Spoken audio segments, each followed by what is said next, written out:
kan pagar laut, kasus soal pagar laut, mungkin Pak Jokowi punya komentar, kan banyak yang mengkaitkan pada saat pemerintahan Bapak dan sebelum-sebelumnya gitu Pak. Ya, yang paling penting itu proses legalnya. Prosedur legalnya dilalui atau tidak. Karena saya males ya membahas orang ini yang katanya sekarang pejuang melawan oligarki, yang didukung hanya pendukungnya aja sebenarnya. Ini lihat videonya. Lebih 30 tahun di sana, jadi dia masukin dunia pribadi saya. Itu hak pribadi saya. Terbongkarnya kasus pagar laut ya, apakah menyeret Pak Jokowi? Ya, kalau kata netizen, kata pembenci Jokowi, lawan-lawan politik ke Jokowi selalu mengatakan ya, dan berharap ya kan, sampai dia berharap mati-matian ini akan menyeret Pak Jokowi ya, dan berharap Jokowi akan diadili terhadap kasus ini. Baik sahabat sekalian, jumpa lagi bersama saya di channel ini, di mana pada kesempatan video kali ini saya kembali hadir untuk mereaksi beberapa buah video terkait informasi politik tanah air.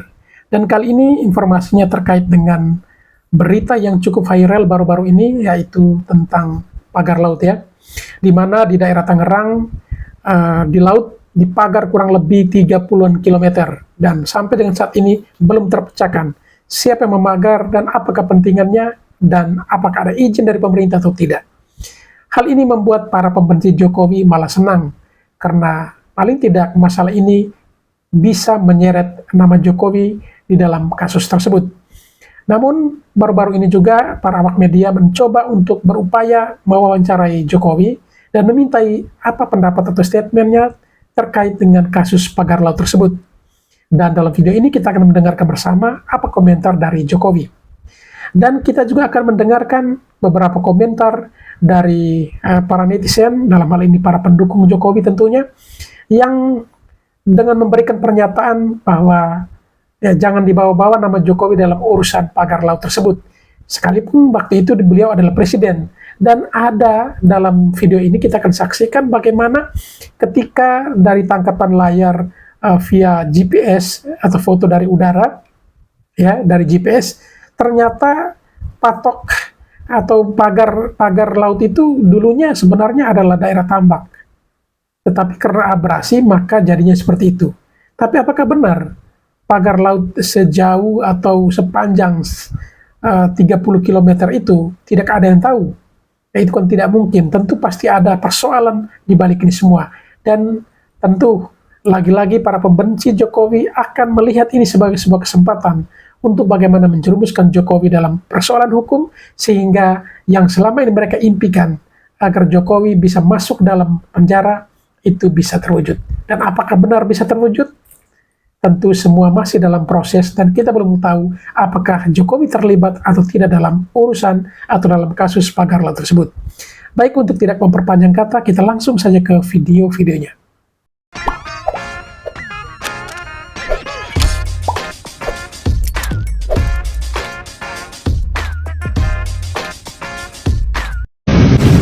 Itu kan pagar laut, kasus soal pagar laut, mungkin Pak Jokowi punya komentar, kan banyak yang mengkaitkan pada saat pemerintahan Bapak dan sebelum-sebelumnya gitu Pak.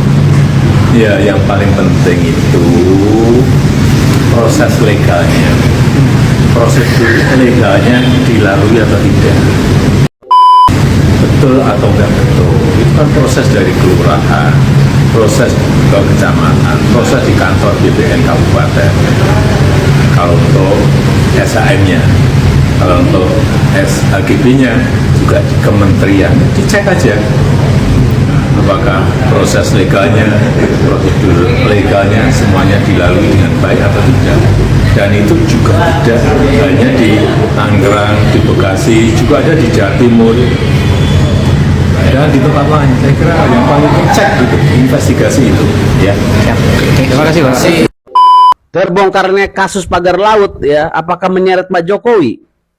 Ya, kalau kata netizen, kata pembenci Jokowi, lawan-lawan politik ke Jokowi selalu mengatakan ya, dan berharap ya kan, sampai dia berharap mati-matian ini akan menyeret Pak Jokowi ya, dan berharap Jokowi akan diadili terhadap kasus ini.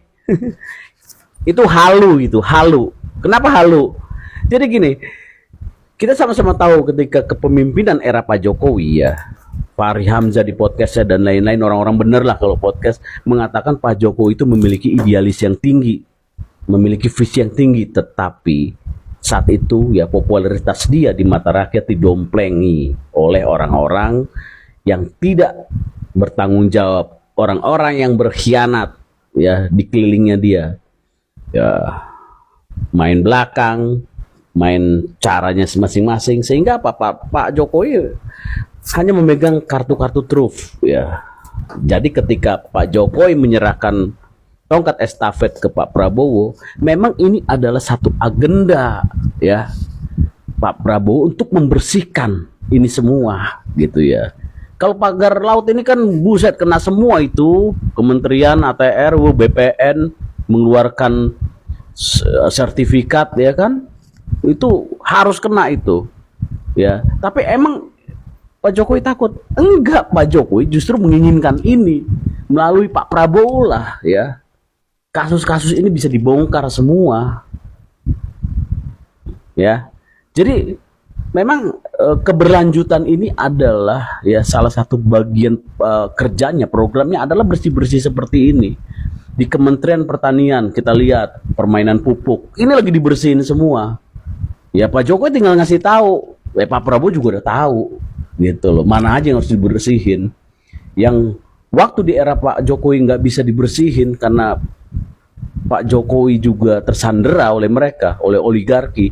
Nah sekaranglah saatnya melalui Pak Prabowo yang memiliki kemampuan ya, memiliki independensi yang lebih tinggi, itu akan mampu pelan-pelan akan dihabisin, dipretelin. Tapi saya dengan tegas ingin mengatakan bahwa ini adalah persoalan perbedaan kepentingan. Oke.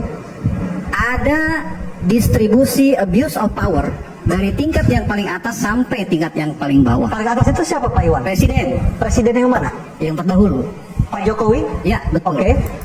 Sehingga kemudian masyarakat di bawah terkondisikan untuk tahu banyak hal sebenarnya, tetapi harus seolah-olah tidak tahu. Contohnya apa Pak Iwan? Pembakaran laut, Oke. yang menancapkannya ada, yang bekerjanya ada, yang menyaksikannya ada, mendokumentasikannya ada, by name, by data, jelas. Perusahaannya ada berarti? Perusahaannya ada. Yang mengaku punya HGB? Iya. Nah, jadi Walaupun saya- sekarang tidak ngaku bahwa dia yang nancapin kan? Ya, jadi kami sudah menyampaikan pengaduan ke Mabes Polri. Jadi DPP Gemma Marul Anwar bersama dengan Koalisi Masyarakat Sipil, termasuk LBH Muhammadiyah, kemudian dari Walhi dan lembaga-lembaga yang lain, 10 lembaga itu, kami sudah membuat pengaduan ke Mabes Polri. Dan ya kita berharap bahwa ini segera ditindaklanjuti dan hukum harus ditegakkan. Karena begini, kita paham siapa pemainnya. Karena nama-nama ini adalah nama-nama yang sudah cukup dikenal karena pemain lama. Dari data Anda siapa Pak Iwan pemainnya? Ya diantaranya misalkan Eng Chun, Ali Hanafi. Ini kan pemain-pemain yang sudah dikenal luas di masyarakat. Yang karena tadi saya katakan, karena ada tekanan, ada pengkondisian sehingga masyarakat tidak berani untuk bicara. Tekanannya seperti apa Pak Iwan? Gimana? Tekanan seperti apa? Intimidasi misalnya, didatangi aparat, dipanggil ke kantor desa. Saya ingin sampaikan bahwa apa yang saya sampaikan adalah fakta-fakta yang terjadi di lapangan. Intimidasi ke nelayan? Iya, Berarti benar video yang viral kemarin Kades terlibat? begini, saya ingin jelaskan dulu bahwa kenapa saya sangat berkepentingan dengan ini. Pertama, memang anggota kami sebagian besar adalah warga Marul Anwar ini, profesinya adalah nelayan dan petani. Nah, ketika ada proses pemagaran awalnya memang sporadis di beberapa titik, beberapa segmen dipagar. Nelayan yang kemudian merasa keberatan menanyakan hal ini kepada yang melakukan, yang notabene mereka kenal aparat desa. Terjadi perdebatan dan seterusnya, lalu kemudian dipanggil, dikondisikan. Tapi karena memang sudah berkali-kali terjadi demikian, makin lama makin rapat pagarnya, lalu kemudian mereka berinisiatif untuk datang ke kepala desa. Dan lokasi pagar laut itu sebelumnya adalah daratan atau memang aslinya laut? Begini, ini juga menarik. Sejak saya kecil memang ada sebagian yang daratan, Oke. lalu mengalami abrasi. Tetapi di tempat kami itu terselamatkan karena apa? Karena ada tanaman mangrove. Jadi relatif sudah kembali sebetulnya. Ya. Itu. Nah, jadi kemudian saya kembali ke yang tadi, masyarakat yang kemudian mengadu ke kepala desa itu dikondisikan kenapa ini punya PT, satu batang bambu saya dicabut pidana, itu yang ditakut-takuti. Oh, PT apa? Boleh disebut, Pak? Kenapa? Pak Iwan boleh disebut? Apa PT apa? misalnya? PT apa? Boleh disebut? Ya, PT-nya sudah tersebar lah, PT sudah banyak itu. Setiap dikomunikasikan ini punya PT, siapa yang berani pidana. Apa yang terjadi tentang pemagaran laut di Tangerang? Lagi-lagi kalian menyuarakan, memberikan isu seolah-olah ada sangkut pautnya dengan seorang Jokowi. Ada yang mengatakan Jokowi jual laut. Itu tidaklah masuk akal ya. Saya ulangi suatu sejarah, mau nggak? Ini khusus buat anak banteng. Saya kasih tahu.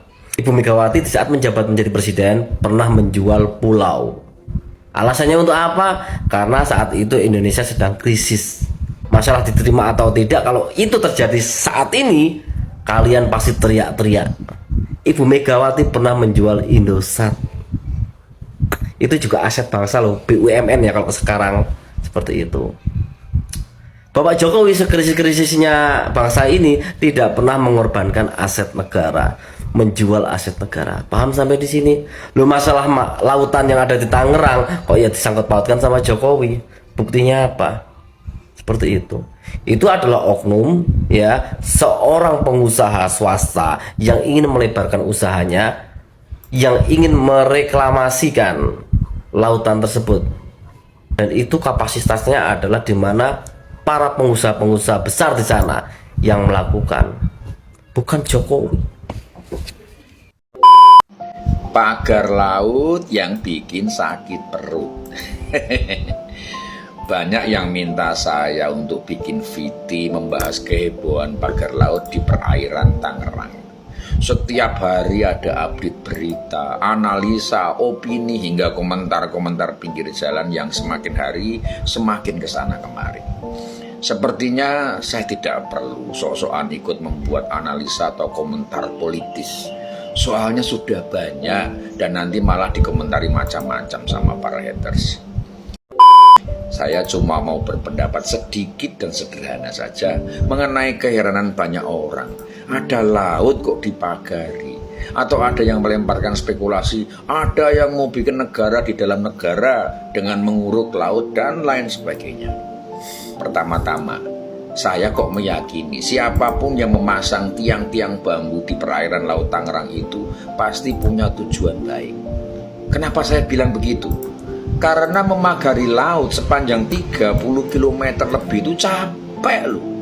Berat dan capek. Dan biasanya niat baik itu memang seperti itu. Perlu effort yang tinggi dan energi yang banyak.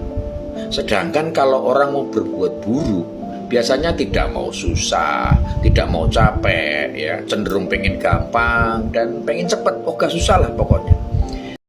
Tapi kalau orang mau berbuat baik itu susahnya minta ampun. Udah susah, berat, lama, dan capek lagi.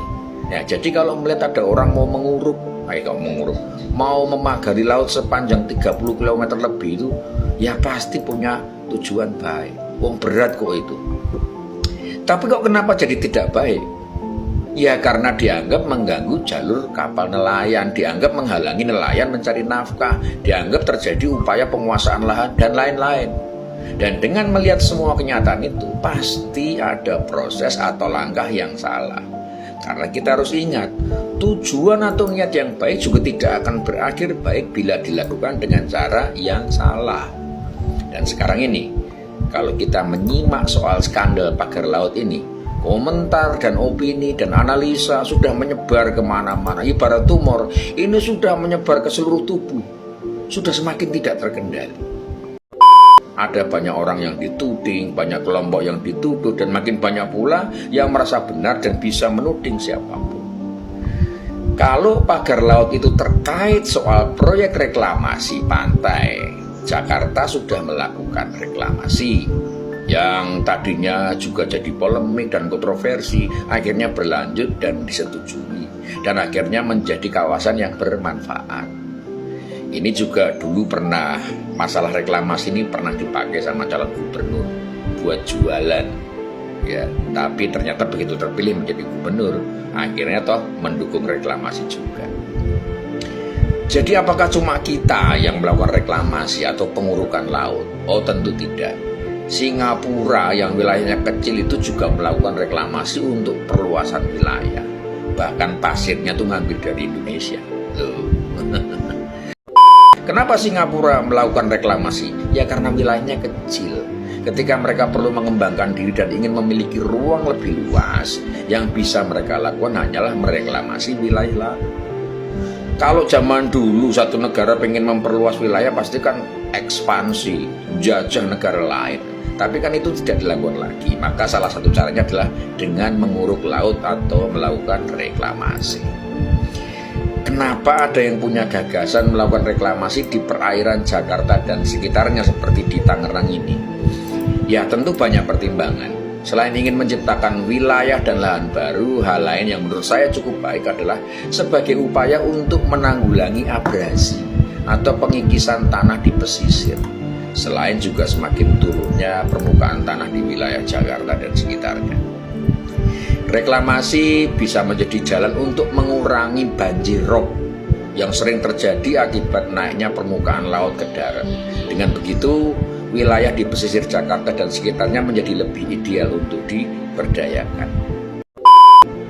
Kalau kita sepakat reklamasi itu juga punya dampak positif dan tujuan baik, kenapa kok sekarang jadi masalah? Ya kembali lagi pada proses dan caranya. Barangkali cara-cara yang ditempuh salah atau tidak berkeadilan.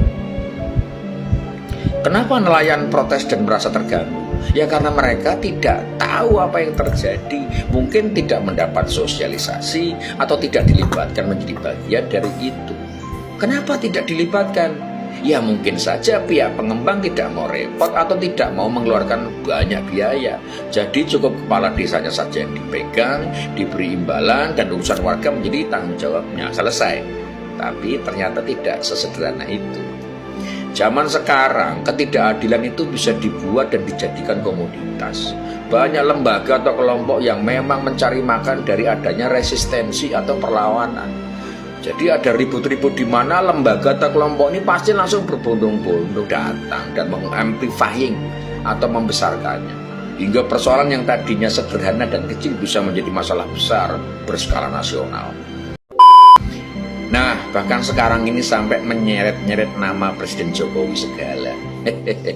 Kayaknya kalau nama Pak Jokowi nggak dibawa-bawa pada setiap persoalan dan masalah itu nggak afdol ya. Kasus pagar laut ini menjadi tipikal skandal yang sudah berulang kali terjadi. Ada pelanggaran atas dasar efisiensi dan kepraktisan, lalu ada yang menggugatnya, ada yang meramaikannya, terus ada yang langsung cuci tangan dan ada yang semakin bernafsu untuk mendapatkan keuntungan dari huru-hara itu. Ibarat kebakaran, yang nyiram sedikit, yang ngipasin banyak. Lalu bagaimana solusinya yang tepat? Apakah seperti sekarang, langsung buru-buru dibongkar? Terus kenapa buru-buru? Apa ada yang sedang cuci tangan tidak mau terkait dengan kasus itu? Coba dianalisa sendiri. Harusnya semua pihak dan perwakilan duduk dan membahas ini dengan lebih jernih dan transparan. Yang memasang pagar menjelaskan apa tujuannya, rakyat menyimak dengan baik, pemerintah menengahi dan menilai. Kalau rencana itu baik dan bermanfaat, ya diteruskan dengan cara yang baik. Kalau ternyata tidak, ya dihentikan supaya tidak merusak. Loh, gitu aja. Bukan malah dijadikan komoditas politik, ajang cari cuan, dan bahan untuk saling menjatuhkan. Saya rasa begitu ya pendapat saya. Semoga keruwetan tentang laut yang dipagari itu bisa segera tuntas dan tidak lagi berlarut-larut. Selain membuang energi, kegaduhan seperti ini juga malah berpotensi menghambat kemajuan bangsa yang sedang giat-giatnya membangun. Semoga bermanfaat. Rahayu.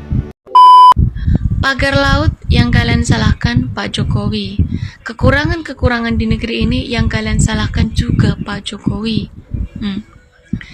Kalian lupa buta mata, buta hati, atau buta telinga juga budek. Kalau selama ini di era kepemerintahannya Pak Jokowi sudah membawa negara kita Indonesia dikenal oleh dunia, membuat hilirisasi di mana-mana untuk kemajuan bangsa dan negara ke depannya, membawa timnas Indonesia melejit dikenal oleh dunia. karena Pak Jokowi pasang badan di sana. Sedangkan saat ini kalian semuanya menyalahkan Pak Jokowi. Apa kalian lupa? Di era kepemerintahannya Pak Jokowi, DPR-nya dipegang oleh siapa? Hah? Dan sampai saat ini, RUU perampasan aset tindak pidana korupsi belum disahkan, walaupun DPR-nya masih sama. Pagar laut. Apa kabar PDIP? Baik-baik aja kan juga para kader-kadernya? Usut tuntas dong siapa yang ngasih izin, gitu loh. Dan ingat, mau kalian jatuh-jatuhkan nama Bapak Joko Widodo, tidak bisa, karena nama Pak Jokowi sudah melekat di hati masyarakat. Paham, Tuan? Pagar laut yang lagi viral, ya, memang itu terjadi di tahun 2023. Jadi dimulai di tahun 2023. Saya sepakat ada kelalaian di pemerintahan Bapak Jokowi. Itu saya sepakat, ya, catat. Tapi saya tidak sepakat dan tidak setuju pada akhirnya hal seperti ini untuk menyerang Bapak Jokowi, yang dimana dikeluarkan pernyataan dari kalian Bapak Jokowi yang terlibat secara langsung perihal pagar tersebut. Saya kasih ya fakta lagi. Kalian pikir di zamannya Megawati, ya, banyak beberapa kasus di dalam sistem pemerintah yang kecolongan. Apakah Megawati juga berkaitan langsung? Ya tentu tidak. Belum tentu juga seperti itu loh. Kalian tahu Anies, ya, yang kemarin itu menjabat sebagai gubernur, kelas gubernur, ya, kecolongan anggaran. Dan di saat kita menuduh, andai kata ya, kita menuduh Anies ini terlibat dalam penyelewengan dana, kalian juga gak terima kan? Toh juga memang hukum, ya, tidak menentukan Anies sebagai tersangka. Sistematis negara itu, mafianya itu banyak, ya, seperti itu.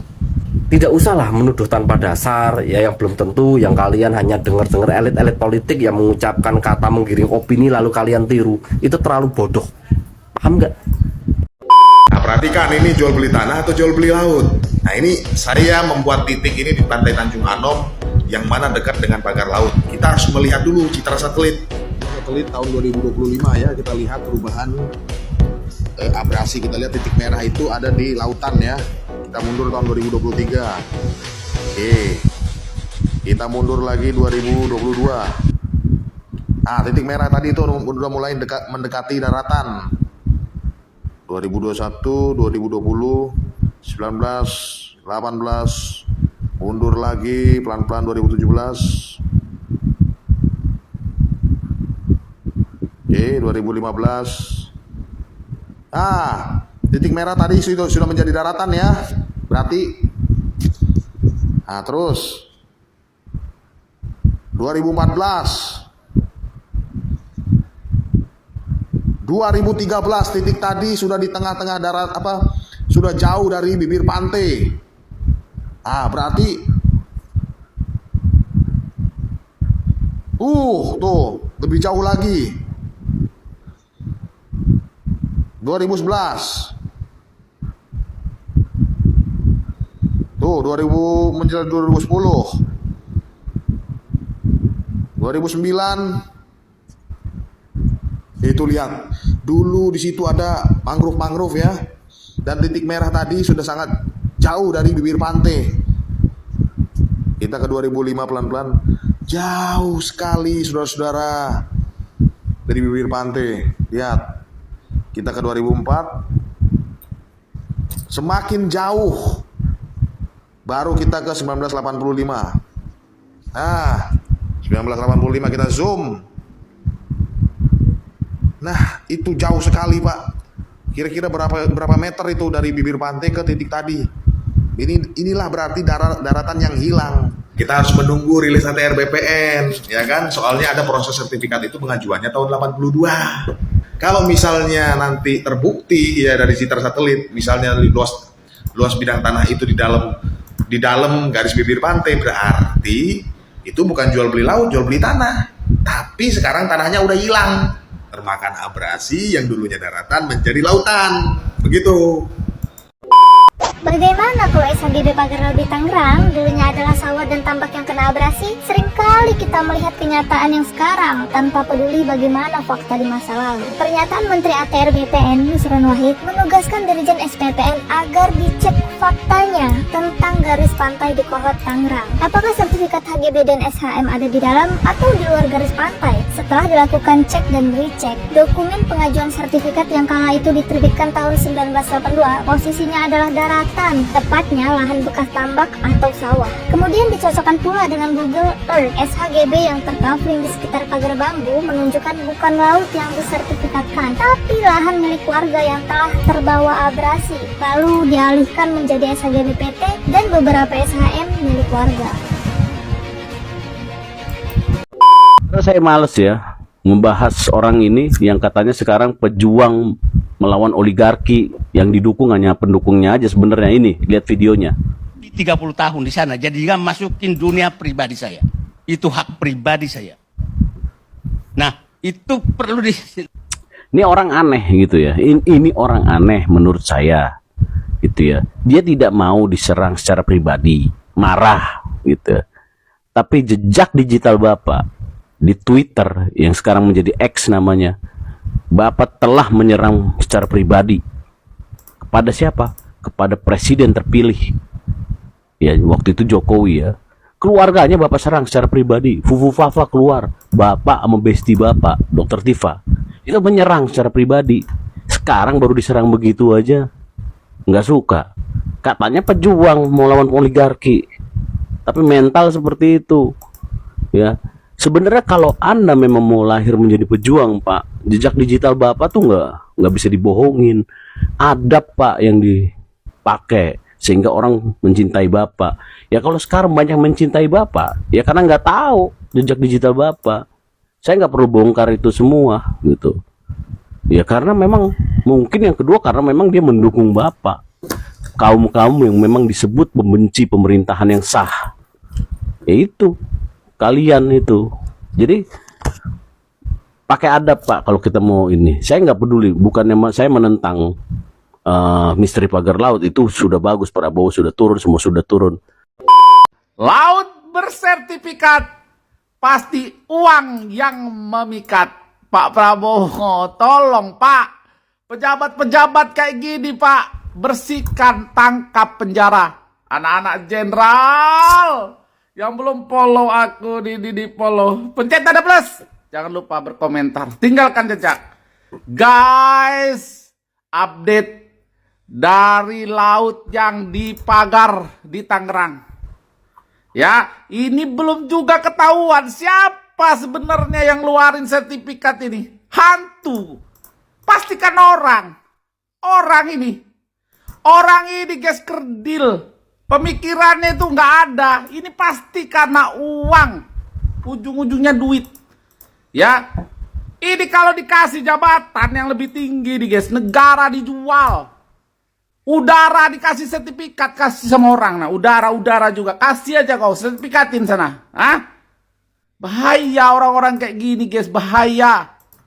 Pak Prabowo. Minta tolong Pak. Ini Pak. Aduh bahaya Pak, ada pejabat-pejabat kayak gini Pak. Duit aja di pikirannya ini Pak. Ya bersihkan dulu Pak. Ya dari mulai dari bawah ya. Dari kanwil sampai ke atas itu Pak. Coba ditelisik dulu ini. Pasti ada biang kerok ini Kak. Pasti ada mafia tanahnya di sini. Laut di sertifikat. Udara aja nggak sekalian kalian sertifikat. Udara ya. Udara ya. Duitnya lebih banyak. Pesawat mau lewat itu nggak boleh lewat sama kau pagar ya. Kau pagar, kau mintain duit ya. Ini kan kasihan nelayan mau apa, mau nyari ikan untuk menghidupi keluarganya. Kan kasihan ini. Mutar-mutar dia baru sampai laut karena kalian pagar. Duitnya dikit. Coba udara kalian pagar ya.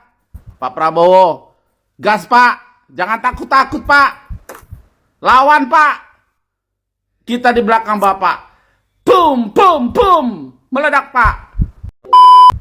Sahabat saya, Said Didu, yang telah berusaha menyuarakan aspirasi masyarakat untuk keadilan dan kebenaran,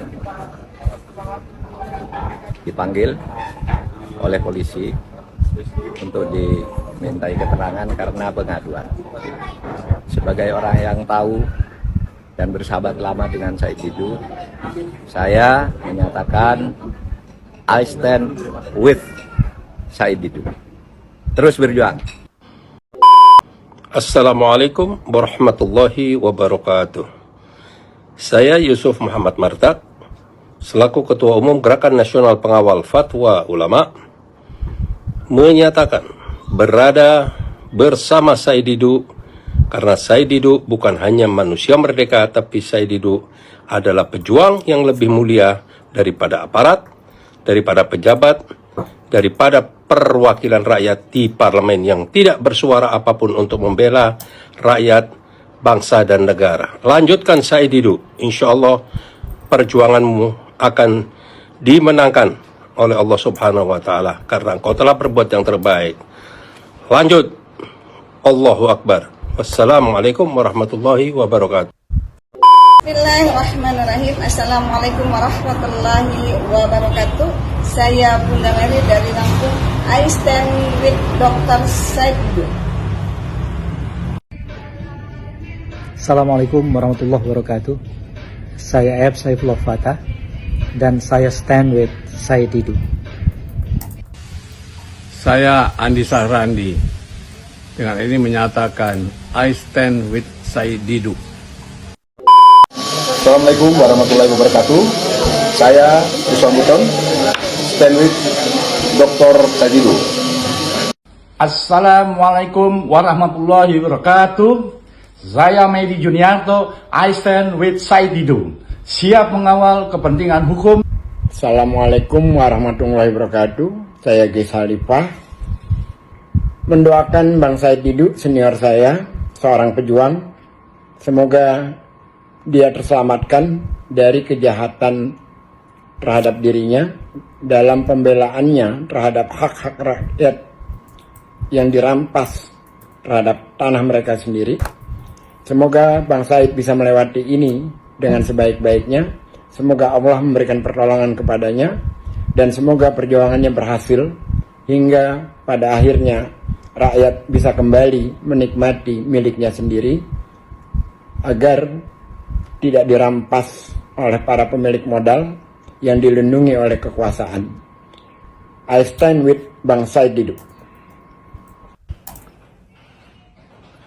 Saya Profesor Dr. Ikrar Nasar Bakti, stand with Dr. Said Didu. Kasus ini sudah jelas dan akan semakin jelas apabila kita mendengarkan dari Kabid Humas ATR BPN. Kita dengarkan. Di Tangerang tadi pagi beliau telah menyampaikan bahwa memang kita belum punya angka konkret berapa, tetapi agregasi dari 263 itu menunjukkan beberapa bidang itu memang kalau dari hasil overlay peta berada di luar batas garis pantai. Ya, jadi 263 ini tidak seluruhnya. Siapa? Berarti hanya beberapa dong yang di luar. Kalau kata hasil koordinasi tadi, terbitnya HGB, apakah pada lahir pertama langsung HGB? Atau dia pernah lahir pertama jadi hak milik? Mau hak milik, mau HGB pasti ada warkahnya. Pasti ada riwayatnya. Oh begitu. Siapa? Berarti kalau tanah itu punya risalah, ada riwayatnya juga. Dan pasti ada historisnya, nggak mungkin dia ujuk-ujuk keluar. Begitu kan Pak? Siap. Nah, riwayat ini kita BPN itu kan administrator Bang Karni. Meskipun tadi Bang Hosinuddin menyampaikan bahwa BPN selalu berkelit di balik asas material yang dia tidak punya, ya saya ingin menyampaikan kenyataan hari ini memang begitu. Asas formalitas terpenuhi, itulah yang dijalankan oleh administrator. Berdasarkan overlay atau pergeseran peta, ternyata hanya beberapa yang di luar garis pantai sini, yang di sini misalnya. Berarti yang di dalam sini banyak dong. Misalnya ini daerah yang belum terabrasi dulu. Begitu. Kita tunggu hasil dari geospasial. Mantap. Ada asumsi kalau laut yang udah dikapling dan punya sertifikat hak guna bangunan itu dulu daratan, terus sekarang jadi lautan karena abrasi. Dan pembuatan sertifikat HGB-nya itu berdasarkan GIRIK di tahun 80-an. GIRIK adalah surat tanda kepemilikan tanah di masa itu. Bener nggak ya, laut yang dipagar ini itu dulunya adalah daratan? Yuk kita cek yuk. Kita bisa buka Google Earth dan cek citra historisnya. Lalu kita gambar garis bantu pagar laut dan garis pantainya. Terus kita geser citra historisnya sampai ke tahun 80-an. Nah, ini kelihatan ya ada abrasi, tapi garis pagar lautnya masih berada di wilayah perairan. Jadi gimana guys? Mungkin kalian punya bukti lain kalau wilayah itu dulunya adalah daratan? GIRIK laut yang dipagari oleh bambu di Kabupaten Tangerang itu terbitnya tahun 82. Tuh, GIRIK-nya terbit tahun 82. Zaman presiden siapa ya? Kok Jokowi yang disalahin? Baik sahabat sekalian, demikianlah beberapa buah video yang coba saya reaksi pada kesempatan kali ini. Dan kepada para sahabat sekalian setelah menyaksikan video-video tadi dan ingin berkomentar, silakan tulis di kolom komentar. Sekian dan terima kasih dan sampai berjumpa kembali di video selanjutnya.